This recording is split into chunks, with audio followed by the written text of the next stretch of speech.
अस्सलाम वालेकुम नाजरीन, this is Rabia Shahzad from red box. नाज़रीन, आज मेरे साथ स्टूडियोज़ में मौजूद हैं सैयद इरफान आलम साहब, जो कि एक्स चेयरमैन हैं north Nazimabad association of real estate agents, और इस वक्त वो हैं ऑल कराची रियल्टर्स एसोसिएशन के जनरल सेक्रेटरी। अस्सलाम वालेकुम सर, कैसे हैं आप? वालेकुम अस्सलाम। तो आज सर की मौजूदगी का फ़ायदा उठाते हुए मैंने सोचा क्यों ना कुछ नाज़माबाद और नॉर्थ नाज़माबाद के इलाकों के बारे में बात कर ली जाए। अच्छा सर, नाज़माबाद और नॉर्थ नाज़माबाद कराची का किसी ज़माने में एक बहुत ही मुनज़्ज़म और वेल प्लान्ड इलाका समझा जाता था, लेकिन अब हम देखते हैं कि वहाँ पे बिल्डिंग्स की भरमार है और इलीगल कंस्ट्रक्शंस की भरमार है। तो कुछ जौहर जैसा मंजर पेश करने लगा है नाज़माबाद का इलाका और नॉर्थ नाज़माबाद का ख़ास तौर पर। तो क्या कहेंगे आप इस बारे में?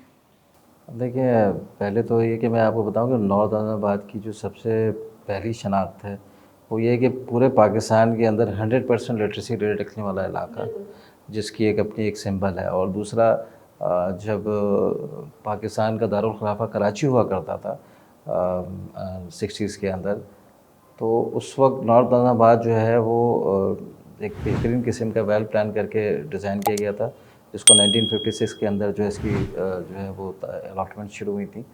और इसमें बेहतरीन किस्म की प्लानिंग जो आज भी मैं कराची में कहीं और नहीं देख पाया आज तक, कि जिस तरह से इसकी चौड़े वसी कुशादा सड़कें, पार्क, मस्जिद, मार्केट, कमर्शियल एरियाज़, और फिर पीछे एक पहाड़ चल रहा है।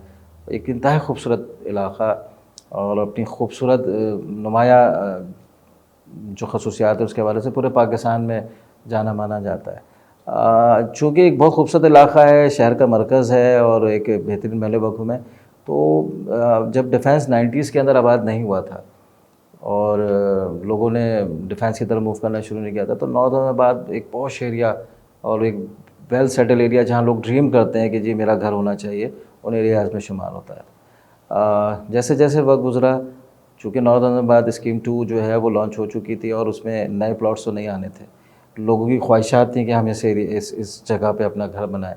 तो वक्त गुज़रने के साथ साथ जगह ना होने की बुनियाद पर जो है वो तामीरात का एक रुझान बढ़ा, और वो बढ़ते बढ़ते एक वक्त ऐसा भी आया कि वो चीज़ें जो है वो बियॉन्ड द लॉ क्रॉस कर गई। चूँकि डिमांड और सप्लाई का एक बड़ा फैक्टर है कि लोगों की ख्वाहिशात हैं कि वहाँ घर लिया जाए, और प्राइसेस बहुत ज़्यादा अप्रिशिएट कर गए। तो वहाँ पर तामीरात का एक सेक्शन आया जिसमें हम जो है वो ग्राउंड प्लस 2 या ग्राउंड प्लस 2 के बाद एक पेंट हाउस जो है वो बनना शुरू हुए।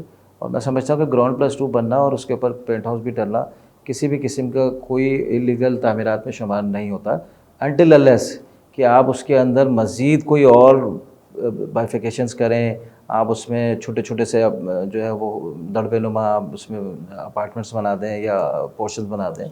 गवर्नमेंट यानी एसपीसी हमें अलाउ करती है 299 गज तक के ऊपर ग्राउंड प्लस 2 लीगल, तो बनाना किसी भी किस्म का कोई गैर तामीरात में नहीं होता। हाँ, अगर उस कानून का नाजायज़ फ़ायदा उठाया जाए जो कि बाज़ लोगों ने उठाया है, जिसकी वजह से नॉर्थ अहमदाबाद की खूबसूरती में फ़र्क आया है। मैं या कोई भी कानून पसंद आदमी उस चीज़ की ज़रूर मुखालफत करेगा, और उसके साथ साथ जो सबसे बड़ी बदकिस्मती इस वक्त नॉर्थ अहमदाबाद की है वो है लोकल गवर्नमेंट की अदम तवज्जो, जो कि इंफ्रास्ट्रक्चर 2009 से बिल्कुल भी नहीं देखा जा रहा है, जिससे हमारे नॉर्थ अहमदाबाद की सड़कें, सीवरेज, पानी, पार्क्स, स्ट्रीट लाइट्स, सब कुछ जो है वो तबाह हो चुकी हैं। आज अगर हम नॉर्थ अहमदाबाद को ओन करना चाहें या नॉर्थ अहमदाबाद को वापस उसके अपनी पुरानी शक्ल में लाना चाहें, तो मैं समझता हूँ कि अगर हम दिन रात एक कर देना तो हमें 5 साल चाहिए कि नॉर्थ अहमदाबाद को उसकी अपनी असल शक्ल में बहाल करें। तो तामीरात जो हुई हैं, गैर कानूनी तामीरात हुई हैं, वो नॉर्थ अहमदाबाद के बिगाड़ में एक हिस्सा ज़रूर रखती हैं, लेकिन उससे कहीं ज़्यादा जो है वो लोकल गवर्नमेंट की जो लूस पोल्स हैं, उनकी गैर ज़िम्मेदारी है, हुकूमतों का इस तरफ तवज्जो ना देना, local government, provincial government, federal government, मैं सारी गवर्नमेंटों को इसका मौरद इल्ज़ाम ठहराऊँगा कि सिर्फ लोकल गवर्नमेंट ही नहीं, प्रोविंशियल गवर्नमेंट भी, वफाकी गवर्नमेंट भी, जो लोग यहाँ से MNA MPS बन के गए, उनकी अदम तवज्जो, इन तमाम चीज़ें ये गुज़िश्ता 12 साल के अंदर ये तमाम चीज़ें हुई हैं, जिसमें नॉर्थ अहमदाबाद एक इंतहाई ज़बू हाली का शिकार हो चुका है। और उसके साथ साथ जो गैर कानूनी तामीरात है, उसने भी इसकी शक्ल बिगाड़ने में अपना एक रोल प्ले किया है। अच्छा सर, ये गैर कानूनी तामीरात जो हैं, इसमें SBCA का रोल आप कितना देखते हैं, कितना होना चाहिए था और किस हद तक नहीं है? देखिए, तामीरात की तमाम तर इजाज़त सिंध के अंदर जो है और कराची के अंदर हमारा जो इदारा है वो सिंध बिल्डिंग कंट्रोल अथॉरिटी देता है। आप चाहे कमर्शियल कंस्ट्रक्शन करें, चाहे आप हाई राइज बिल्डिंग बनाएं, चाहे आप अपना ज़ाती घर बनाएं, तमाम तर नक्शे जो है वो सिंध बिल्डिंग कंट्रोल अथॉरिटी से पास होते हैं। और इनकी एक मॉनिटरिंग टीम होती है जो इलाकाई इंस्पेक्टर, सीनियर इंस्पेक्टर, फिर उसके बाद जो है वो डिप्टी डायरेक्टर, एडिशनल डायरेक्टर, और फिर टाउन की सतह पर होते हैं, और फिर उसके बाद इनके मेन डीजीज़ होते हैं।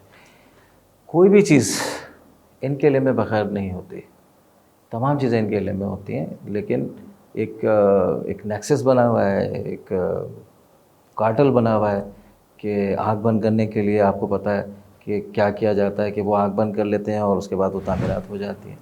और मैं फिर दोहराऊंगा कि ग्राउंड+2 और उसके ऊपर पेंट हाउस बनाना किसी भी किस्म की कोई गैर कानूनी तामीरात नहीं है, लेकिन उससे ऊपर जाना या उसको बहुत ज़्यादा वायलेशन पे लेके जाना और बहुत ज़्यादा एक्स्ट्रा ऑर्डिनरी चीज़ों को कॉम्प्लिकेट करना, वो जो है गैर कानूनी तामीरात के ज़ुम्मे में आती है।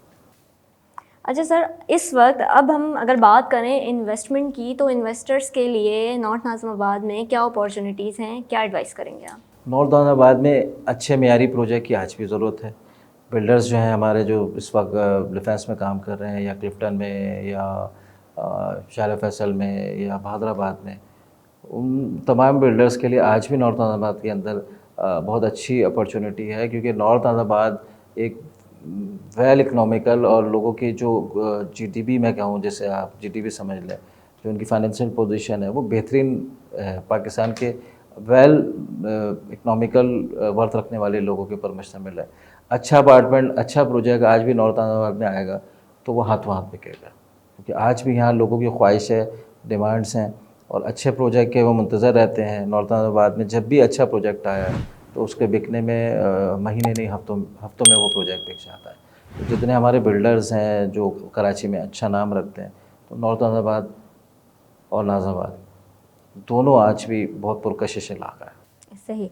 अच्छा सर, एक ग्रीन लाइन मंसूबा जो कि काफ़ी टाइम से बन रहा था और अब तकरीबन बन चुका है, उस मंसूबे की वजह से इलाके में प्रॉपर्टी की वैल्यू में कितना इजाफा हुआ है? देखिए, प्रॉपर्टी की वैल्यू जो है ना, उससे मैं समझता हूँ कि किसी भी किस्म का उसके ऊपर कोई असर नहीं पड़ा। सही। बेसिकली अगर हम नॉर्थ नाज़िमाबाद के हिसाब से देखें तो ज़्यादातर लोग अपनी निजी ट्रांसपोर्ट रखते हैं, और वो आज भी अपनी निजी ट्रांसपोर्ट पर सफ़र करते हैं। और ये सरजानी से टूवर्ड्स जो है जाके ये टावर तक का एक प्रोजेक्ट है जो कि इस वक्त एम जना पे आके लॉक हो गया है। तो ज़्यादातर सहूलत उन लोगों को है जो उसको ये अवेल करेंगे। हाँ, ये ज़रूर है कि हमारे लिए जो ट्रैवलिंग की है ना, वो एक आसानी हुई है, और इनफैक्ट कि उसकी वजह से कुछ प्रोजेक्ट, कुछ प्लॉट जो मेन रोड पे आते थे और उनके सामने से जो ये ब्रिजेस गुजरे हैं, तो उनकी वैल्यू ज़रूर कम हुई है, क्योंकि वो फेसिंग पे उनके ब्रिज आ गए, सही, तो कम हुई उनकी है। वैल्यू कम हुई है। सही। Thank you so very much sir for your time. नाज़रीन, उम्मीद करती हूँ आज की वीडियो आपको ज़रूर पसंद आएगी। कमेंट्स में अपनी कीमती राय का ज़रूर इजहार कीजिए। मुझे दीजिए इजाज़त। अल्लाह हाफ़िज़।